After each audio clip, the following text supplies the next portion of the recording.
Assalamualaikum warahmatullahi wabarakatuh. Waalaikumsalam warahmatullahi wabarakatuh. Alhamdulillahilladzi at'amana bi ni'matil iman wal islam wa asyhadu an la ilaha illallah wahdahu la syarika lah wa asyhadu anna Muhammadan 'abduhu wa rasuluh. Allahumma shalli wa sallim wa barik ala nabiyyina Muhammad wa ala alihi wa sahbihi wa man tabi'ahum bi ihsanin ila yaumiddin. Amma ba'du. Bapak Ibu jamaah ingkang kawula hormati, alhamdulillah saben menika kita saged sesarengan kempal ing panggenan ingkang dipun ridhoni, ingkang dipun tresnani kalih Allah, inggih menika mushola Abu Bakar As-Siddiq. Kanjeng Rasulullah sallallahu alaihi wasallam ngendikan ahabbul bilad indallahi masajiduha. Panggenan ingkang paling dipun tresnani kalih Allah inggih menika masjid utawi mushola. Dan menika kula selaku takmir mushola Abu Bakar As-Siddiq ngaturaken matur sembah nuwun sanget rawuhipun lan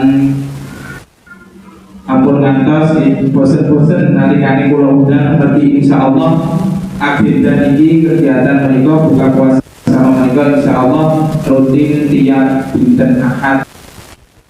Majelis taklim Nurul Yakin kula matur sembah nuwun sanget tapi saking mriku nggih wonten napa niku kendaraanipun alhamdulillah boten purun dipun tanggung kalih mushola piyambak urunan saeca-eca niki kula matur sembah nuwun sanget. Mugi-mugi rawuhipun panjenengan sedaya mriki panggenan dipun catet kalih Allah Subhanahu wa taala dados pahala lan ingkang saged mangke dados saksi nalikane mangke panjenengan menghadap Allah Subhanahu wa taala. Mugi-mugi saben langkahipun panjenengan mriki sedaya kemawon khusus jamaah Nurul Yakin dipun angkat derajatipun kalih Allah lan dipun sepunten dosanipun kalih Allah Subhanahu wa taala. Amin ya rabbal alamin. Bapak Ibu jamaah ingkang kawula hormati, insyaallah boten kami kula sambutan namung sekedaripun mawon nggih kelatan iki wekdal sampun mepet. Sebenarnya undanganipun jam sekawan, dokter sampun dugi awit wau, tapi jamaah dari dugi ngapunten. Dan mriki nggih ingkang badhe dipun bahas kalih Dr. Andri Bagaskara menika kaitanipun babagan masalah poso saking ilmu kedokteran. Bapak Ibu jamaah ingkang kawula perlu kula panjenengan sami samerepi bilih sedaya syariat panjenengan syariat Islam niki nalikane dipun laksanakaken dipun lampahi kalih kita hambanipun Allah niku mesti wonten manfaatipun. Sedaya syariatipun Allah boten wonten ingkang madharat kagem hambanipun, sedaya mesti wonten manfaatipun. Kanten wonten kaidah usul fikih niku ngeten. Asy-syari'atu ja'at li tahsilil masalih wa tahsilil mafasid. Syariat Islam dipun gunaken kalih Allah Subhanahu wa taala niku kagem ngedhaken manfaat kagem para hambanipun lan kagem minimalisir sedaya mafsadat utawi kerusakan. Dados sedaya syariatipun Allah nalikane kula lan panjenengan sami lampahi pasti wonten manfaatipun kagem tiyang ingkang lampahi baik tentunyane utawi makin wonten akhiratipun. Semanten ugi kaitanipun babagan siang Ramadan. Siang Ramadan menika insyaallah kata sangat manfaatipun ingkang makin badhe dipun jelasaken lebih panjang lebar kali Dr. Andri Bagaskara. Kula namung sekedar menyampaikan mawon niki terusipun Ibnu Qayyim dan niki judulnya puasa menurut teori kedokteran klasik dan modern.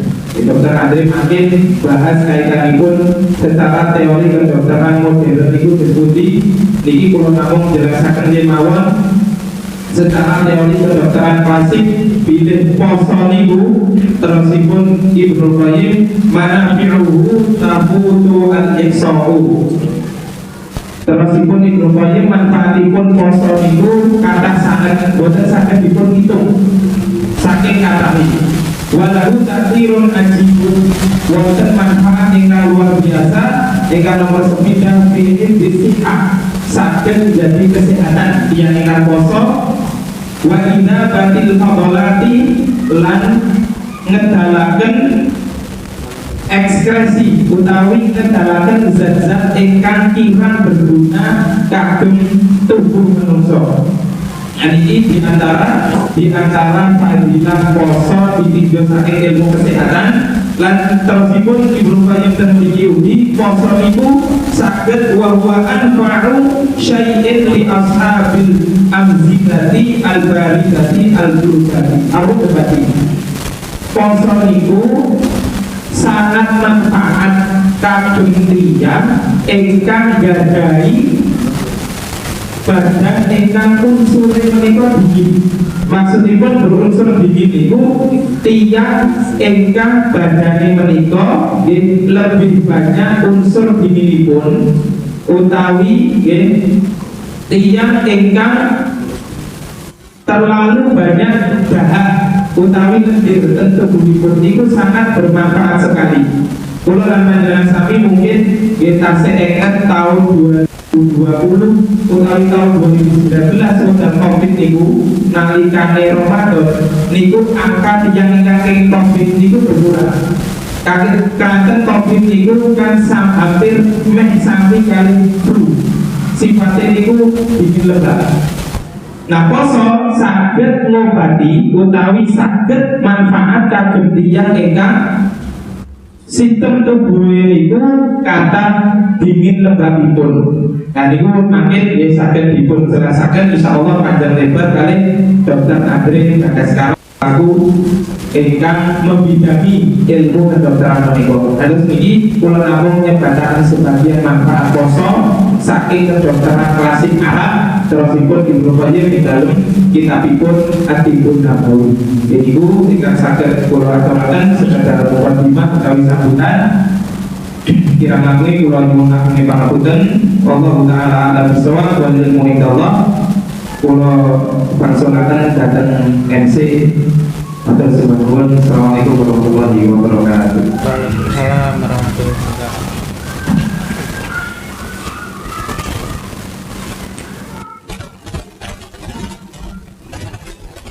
Kami ucapkan terima kasih kepada Ustadz Agustiawan atas apa yang telah disampaikannya. Kemudian acara yang selanjutnya, yakni acara ini yang akan diisi oleh Dr. Andre Bagaskara. Untuk waktu dan tempat kami persilakan.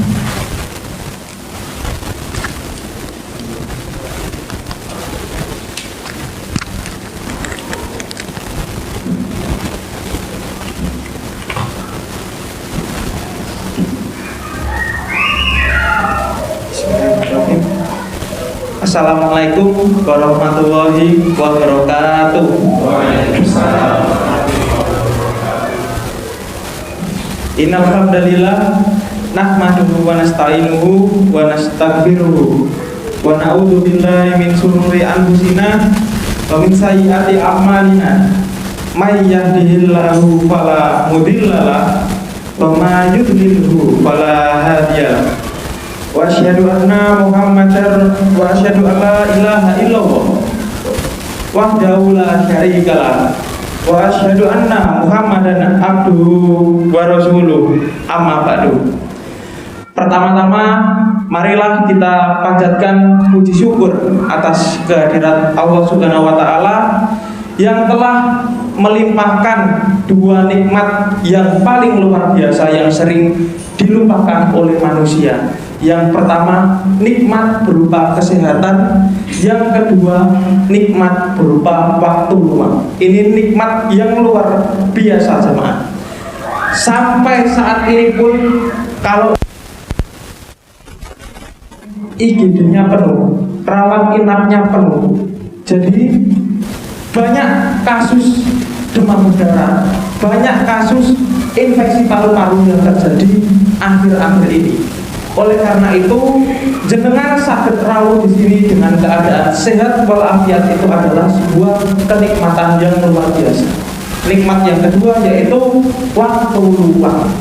Tidak semua umat Islam punya waktu luang untuk meluangkan waktu menimba ilmu, mencari ilmu dan beribadah, terutama di bulan Ramadan.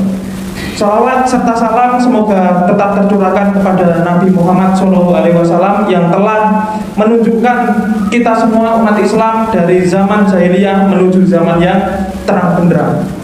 Langsung mawon kepada intinya, alhamdulillah sore hari ini saya di sini diamanai oleh Ustadz Agustiawan untuk menyampaikan terkait dengan bagaimana sudut pandang puasa menurut ilmu kedokteran klasik dan modern. Tadi sampun disampaikan oleh Ustadz Agustiawan terkait dengan teori klasik kedokteran, bahwasanya menurut Ibnu Qayyim puasa itu memiliki hikmah yang luar biasa bagi kesehatan. Salah satunya mengeluarkan lendir-lendir yang ada di dalam tubuh manusia, termasuk kemarin saat COVID. Nah, ini nanti akan saya sampaikan terkait dengan teori kedokteran modernnya bagaimana. Apakah orang berpuasa itu akan tambah sakit atau sakitnya akan tambah sembuh? Nah, ini yang menjadi pertanyaan terutama bagi orang-orang yang punya sakit lambung, yang punya sakit mah, yang punya kencing manis, yang punya kolesterol, asam urat tinggi. Nah, ini bagaimana? Kita pelajari bersama-sama. Oke. Nah, yang pertama saya akan menyinggung terkait perintah puasa dari Allah langsung, yaitu dalam firman surat Al-Baqarah ayat 183 yang panjenengan sering dengar ketika ada pengajian. Bismillahirrahmanirrahim. Ya ayyuhalladzina amanu kutiba alaikumusiyam kama kutiba alal ladzina min qablikum la'allakum tattaqun. Jadi artinya orang-orang yang beriman, wahai orang-orang yang beriman, diwajibkan atas kamu. Jadi jenengan semua ini sebagai umat muslim diwajibkan berpuasa sebagaimana orang-orang sebelum kamu, agar kamu menjadi orang-orang yang bertakwa. Nah, poin pentingnya ini takwa. Nanti akan saya singgung. Kenapa sih puasa ini kok disambungkan ke takwa? Apa hubungannya takwa dengan kesehatan? Nah, nanti akan saya jelaskan. Kemudian ayat ini dilanjut pada firman Allah Al-Baqarah 184 ayyama ma'dudat faman kana minkum maridun aw ala safarin fa iddatum min ayyamin ukhra wa alal ladina yutikunahu fityatun ta'amu miskin faman tatawwa khairan fa huwa khairul lah wa antasumu khairul lakum in kuntum ta'lamun. Jadi barang siapa yang pada hari-hari tertentu sakit atau dalam perjalanan, kemudian orang tersebut tidak berpuasa, maka orang tersebut wajib menggantinya. Jadi hukum puasa itu wajib, tapi boleh tidak berpuasa bagi satu, orang-orang yang sakit, dan dua, bagi yang dalam perjalanan. Terus apakah semua orang sakit boleh tidak berpuasa dong? Nanti ada lagi, bagaimana sih sakit yang nggak boleh berpuasa atau sakit yang boleh, yang harus berpuasa. Nah, ini dilanjutkan juga. Bagi orang-orang yang berat menjalankan puasa wajib membayar fidyah. Jadi nanti orang yang berpuasa itu kalau misalkan tidak bisa berpuasa karena sakit atau karena uzur lain, maka orang tersebut harus mengganti di hari lainnya. Atau kalau misalkan tidak bisa mengganti, kondisi kesehatannya tidak memungkinkan, maka dianjurkan untuk membayar fidyah atau memberi makan orang miskin. Nah, jadi kalau dari Islam itu ada fungsi puasa yang pertama meningkatkan ketakwaan. Ini dijelaskan dalam surat Al-Baqarah, wahai orang-orang yang beriman diwajibkan atas kamu berpuasa sebagaimana orang-orang sebelum kamu agar kamu bertakwa. Ini yang pertama. Yang kedua, melatih diri untuk disiplin waktu. Jadi yang biasanya jamaah jam 3 malam, jam 3 pagi belum bisa bangun. Dengan adanya puasa, ada sahur, akhirnya menjadi disiplin dalam waktu ibadah, sholat malam qiyamul lail, kemudian sholat subuh. Yang ketiga, melatih kesabaran. Ini disebutkan dalam hadis riwayat Bukhari. Jika salah satu dari seorang dari kalian sedang berpuasa, maka janganlah berkata-kata kotor dan jangan pula bertindak bodoh. Jika ada seseorang yang menghina orang berpuasa tersebut, hendaklah mengatakan sesungguhnya aku ini sedang berpuasa. Itu salah satu hikmah sabar. Kemudian ada lagi melemahkan godaan setan, menyehatkan hati dan badan, mengajarkan hidup hemat sederhana, mendorong rasa syukur, mengajarkan kepedulian pada yang lemah, dan menyadarkan keseimbangan hidup. Itu dari segi agama Islam. Nah, terus dari segi kesehatannya bagaimana? Menurut dokter, ini dokternya ada di Amerika Serikat dan ada di Rusia. Ini bayangkan negara dengan penduduknya yang kafir. Dokternya meneliti dari segi kesehatan makna puasa. Yang pertama, menyehatkan fisik. Yang kedua, mengontrol tekanan darah dan kolesterol. Jadi ngeten Bapak Ibu, tadi disebutkan dalam surat Al-Baqarah ayat 183. Jadi hubungan puasa yaitu meningkatkan takwa. Perlu diketahui pusat takwa itu adanya di otak manusia. Itu namanya ada sistem limbik. Jadi di sistem limbik itu mengatur apakah ini yang dilakukan hal baik, apakah ini yang dilakukan hal buruk. Ibaratnya ini nalarnya manusia.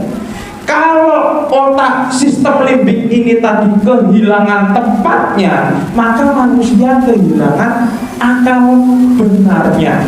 Jadi oleh sangat itu sangat penting bahwasanya manusia punya takwa untuk mengatur sistem limbik tersebut. Jadi semua yang akan dilakukan manusia itu bergantung pada takwanya. Semakin takwa orang tersebut yang dilakukan, nalurinya akan sesuai dengan yang diajarkan oleh Islam. Tetapi kalau misalkan orang tersebut tidak bertakwa, otomatis otaknya ini sudah rusak, jemaah. Otaknya sudah rusak. Kalau otaknya rusak, sistemnya ini rusak, nggak bisa ngatur ini benar apa ini salah, sudah tidak bisa. Makanya itulah sangat penting untuk memohon hidayah dari Allah Subhanahu wa Ta'ala. Gitu, menyehatkan fisik. Yang kedua, mengontrol tekanan darah dan kadar kolesterol. Jadi tiang-tiang niki sedoyo manusia ketika makan, mbok iku makan nasi, makan lontong, makan kare, makan gulai, makan nasi padang, makan nasi rames, nasi bali, sedayonipun ketika masuk mulut itu akan diubah dados gula.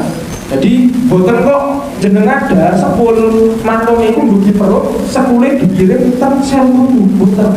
Semua yang dimakan manusia jadi gula. Boh iku jenengan mangan gula langsung, makan nasi, makan daging, semuanya diubah jadi gula. Baru gula itu dimakan oleh sel-sel tubuh. Jadi sel itu bagian terkecil dari tubuh manusia. Boten kok jenengan makan daging, dagingnya disukakan, sel langsung boten, semua dipecah jadi gula. Jadi kalau misalkan ibaratnya jenengan maem banyak satu piring, ya gulanya jadi satu piring. Ngoten. Kula ibarataken kendaraan Bapak Ibu. Kendaraan itu butuh bensin, butuh pertalit, butuh pertamax. Misal jenengan nyetir sepeda motor ndugi watu pokak ten paciran misalnya ten BBL butuh bensin 1 liter. Tapi jenengan ngisinya 2 liter. Apa yang terjadi? Lebih 1 liter. Nggih napa boten? Nggih. Begitu juga tubuh manusia. Jenengan 1 hari cuma butuh gula 1000 kalori. Tapi misal jenengan maemnya terlalu banyak, gulanya bisa jadi 2000 kalori. Lebihnya dikemanakan dok? Jadi yang namanya lemak ganjil.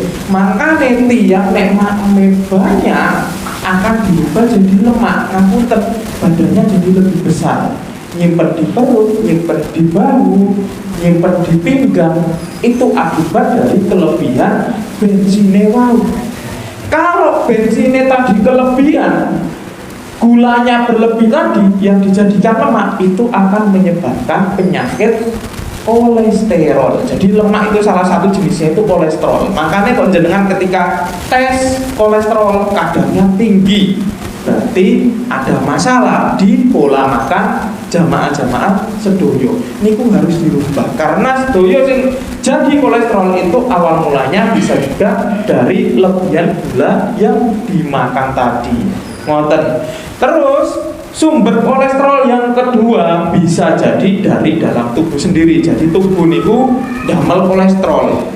Jadi misal wonten nih jamaah sing sanjak, dok, aku duwe penyakit kolesterol. Nah, niki salah, kalimatnya salah karena semua orang punya kolesterol. Jenengan megang kulit, niki kolesterol Pak, isine. Nggih, kolesterol. Lembek-lembek ginjur-ginjur niki kolesterol.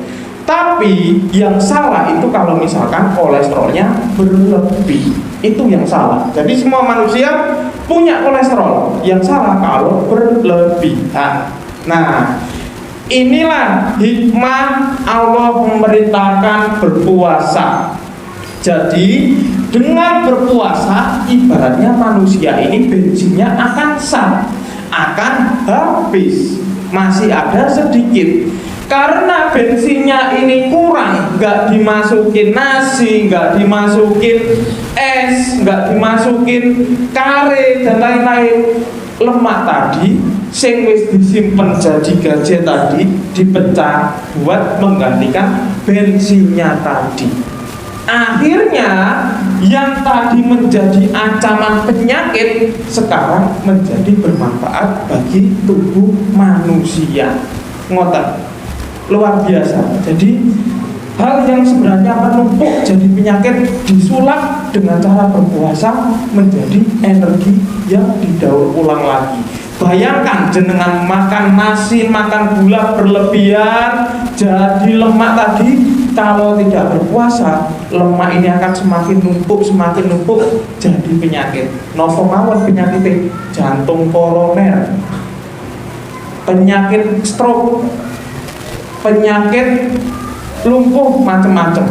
Misalkan jari-jari ini sering kesemutan. Nah, itu salah satunya karena kadar kolesterol, kadar gula darah yang tinggi. Terus yang ketiga, mengendalikan nafsu seksual. Jadi janji Allah tadi sebagaimana orang yang bertakwa, yang kontrol takwa itu tadi di pikiran, di otak. Jadi nafsu juga akan terkendalikan dengan cara berpuasa. Yang keempat, meringankan ketegangan. Jenengan dengan cara berpuasa itu semua sistem pencernaan akan melakukan relaksasi.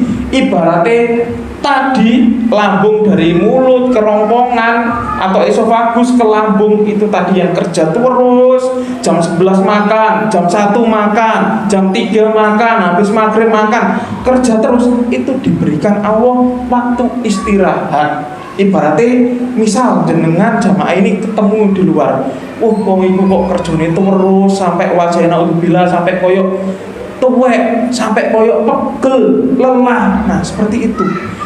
Dengan cara berpuasa, si organ tadi diistirahatkan. Jadi awet enom organe, nggak kerja terus. Jenengan nek misal ningali mesin sepeda, didamel terus-terusan, mesin akan cepat rusak meskipun diservis. Dengan cara berpuasa, mesin diistirahatkan. Koyok misalnya mau dipakai mudik kendaraannya bakal rusak nek mboten diademno. Nah, nikilah hikmah berpuasa, meringankan ketegangan. Yang kelima, melatih emosi dan penguasaan diri. Yang keenam, menyehatkan mental. Jadi puasa ini melatih untuk manusia bersabar. sama meningkatkan daya tahan tubuh. Jamaah, nek misal jenengan konsumsi makanan yang berlebih-lebihan, sesuatu yang dikonsumsi yang digunakan berlebih-lebihan itu menyebabkan hal yang tidak baik, salah satunya penyakit. Oleh karena itu dengan berpuasa kita menjadi dilatih untuk tidak berlebih-lebihan, sehingga daya tahan tubuh kita, sistem imun tubuh kita itu akan terjaga. Ngoten nggih. Nah, tadi saya membahas terkait dengan masalah sehat mental. Puasa itu membuat manusia sehat mental. Terkait dengan sehat mental, pertama saya harus menjelaskan sehat niku nopo jamaah. Jadi sehat niku menurut organisasi Kementerian Kesehatan niku ada 3 hal yang harus dipenuhi. Nopo mawon? 1. Sehat fisik. Sehat fisik niku jenengan saged mlampah, jenengan saged nafas, jenengan saged dahar, saged tensini mengendarai motor, jalan kaki, niku sehat secara fisik. Orang yang nggak sehat secara fisik, misalnya naudzubillah sekarang di rumah kondisinya nggak bisa jalan, kakinya kena diabetes misalkan, nggak bisa kesini, itu salah satu yang tidak sehat secara fisik. Atau misalkan jenengan punya tetangga yang kenging stroke, nggak bisa jalan separuh, nggak bisa bergerak, nggak bisa makan sendiri, itu bukan termasuk orang-orang yang sehat secara fisik. Naudzubillah, semoga kita di sini terhindar dari permasalahan kesehatan fisik. Itu yang pertama. Yang kedua, sehat secara jiwanya atau mental. Napa mawon sehat mental niku, Dok? Setiap hari merasa dirinya itu seneng, bahagia. Nek tiap hari kok diselimuti masalah, diselimuti pikiran, ya Allah aku iki kok piye, aku kok nak omah iki iso tutuk omah apa enggak, apa diadang wong. Nah, inilah yang dimaksud sehat jiwa. Banyak masyarakat, banyak orang yang boten sehat jiwanya. Kita lihat kalau misalkan di jalan kadang kita nemu orang pakaiannya compang-camping, nggak terurus di jalan, bawa sampah. Nah, jangan sampai naudzubillah kita harus menata pikiran kita agar menjadi sehat jiwanya. Itu yang kedua. Yang ketiga, sehat sosial. Artinya nopo? Jamaah sedaya niki kali tiang sebelahe, kali tetanggae, kali rekan kerjae berinteraksi satu sama lain. Nek misal ada orang yang sehat fisiknya, sehat mentalnya waras, tapi sosialnya, hubungan sosial dengan rekan sebelahnya, dengan tetangganya nggak baik, nanti ini belum bisa dikatakan sebagai manusia yang sehat. Jadi orang sehat harus ada 3 ini: sehat fisik, sehat mental, dan sehat sosial.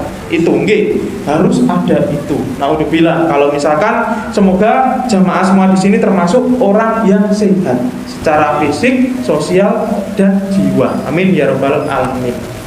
Nah, selanjutnya terkait dengan berpuasa.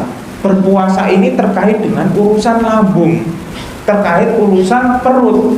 Kadang ada jamaah tiang niku sing takon ngeten, Dok, niki saya punya mah, nek misal tak pakai puasa ini bisa tak apa nggak tambah parah perutnya ini.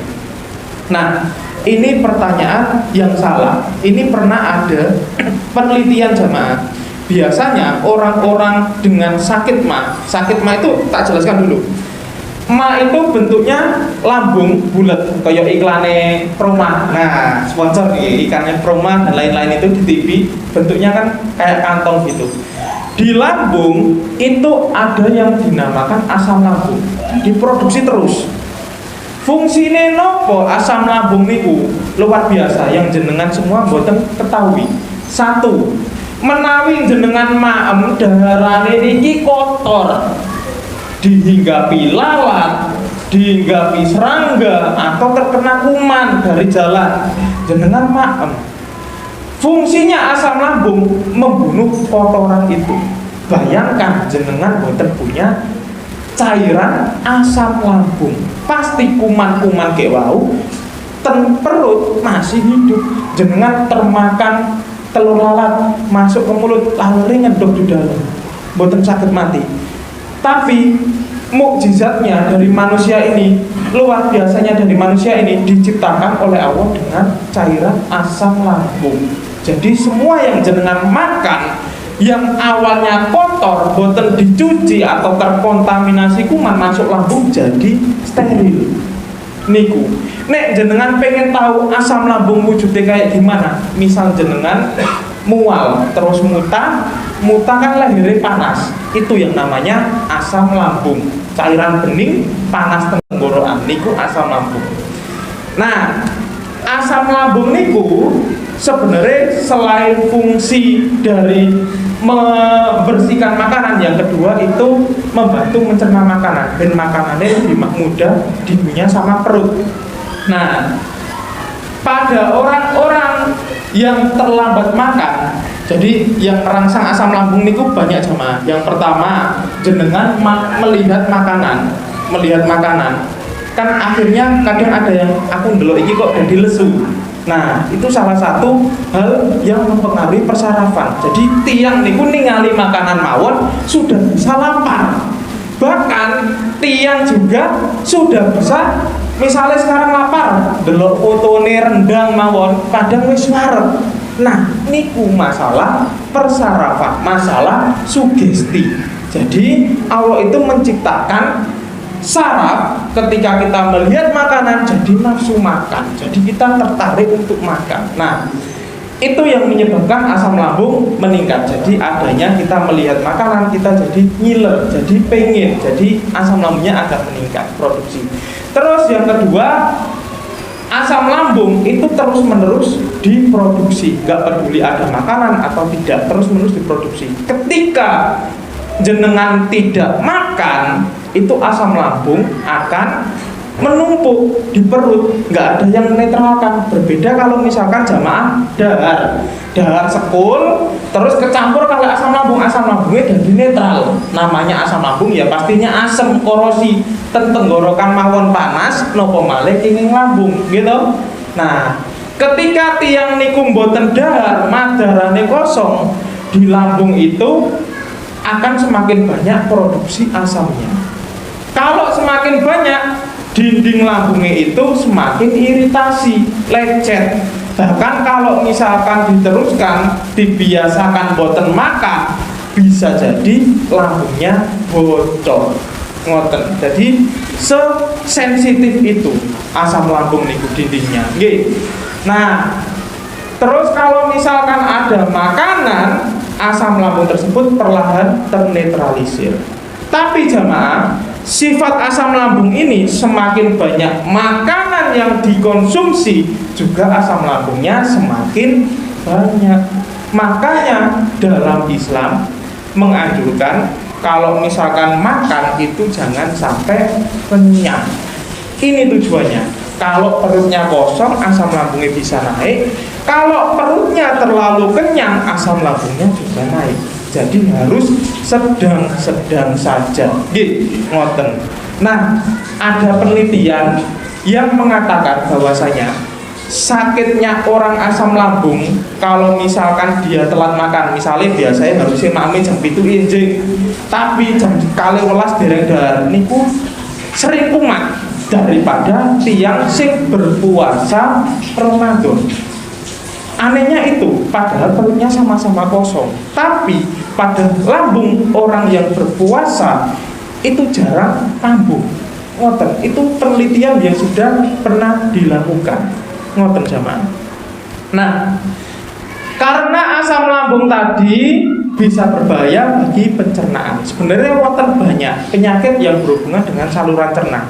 Ada muntah, ada nggak mau makan, ada sembelit, ada ambien lain-lain. Nah, itu masalah terkait dengan sistem pencernaan.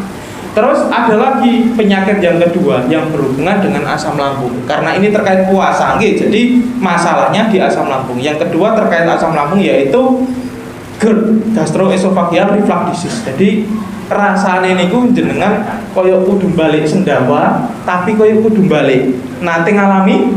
Nah, penyebabnya apa? Ngeten iki biasanya kalau habis makan belum jarak 2 jam sudah dipakai berbaring. Nah, ini kebiasaan yang buruk. Jadi gambare manusia itu dari mulut turun ke bawah ke lambung. Kalau misalkan manusia ini berbaring ngeten, isinya lambung glender jamaah.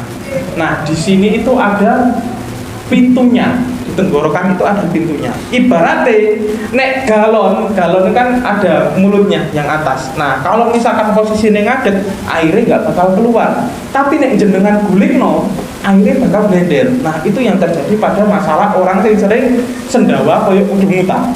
Kadang dadanya terasa panas itu. Karena apa? Karena kalau setelah makan langsung berbaring. Jadi tadi penyakit yang berhubungan lambung, yang pertama makannya sering telat, yang kedua makan berlebihan, yang ketiga ketika setelah makan boten dijarai langsung tiduran. Yang keempat, ini banyak masyarakat yang nggak tahu, minum kopi atau merokok. Ini meningkatkan produksi asam lambung. Ngoten. Jadi karena jenengan misalkan punya asam lambung, jadi hal ini harus dihindari. Kopi, rokok, terus hal-hal yang mengandung santan. Ngoten nggih, entah itu kuah kare, entah itu gulai, nah itu harus dihindari. Terutama dalam kondisi yang sebelum berbuka puasa. Ngoten nggih. Jadi ngeten, tiang berpuasa ini dari segi Islam anjurannya kita samakan. Yang pertama mulai dari niat di dalam hati. Ini hadis riwayat Abu Daud menyatakan barang siapa yang tidak berniat untuk puasa Ramadan sejak malamnya, maka tidak ada puasa baginya. Itu hadis riwayat Abu Daud. Jadi tiang niku nek bengine gak niat poso, itu puasanya paginya itu tidak dianggap.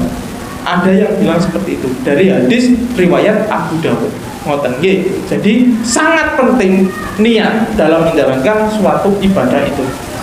Habis niat, kemudian sahur, jamaah melakukan sahur.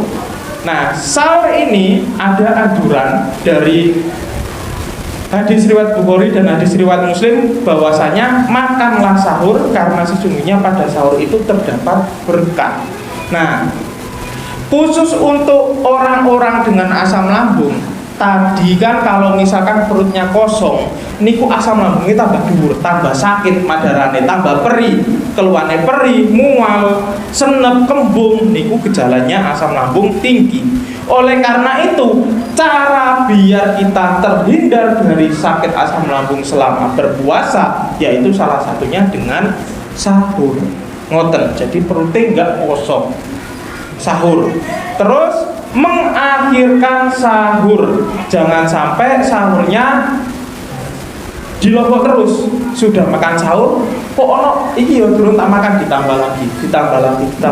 Nah, akhirnya kekenyangan itu yang enggak baik untuk kesehatan pencernaan. Terus yang ketiga, menyegerakan berbuka puasa ketika masuk waktu adzan maghrib.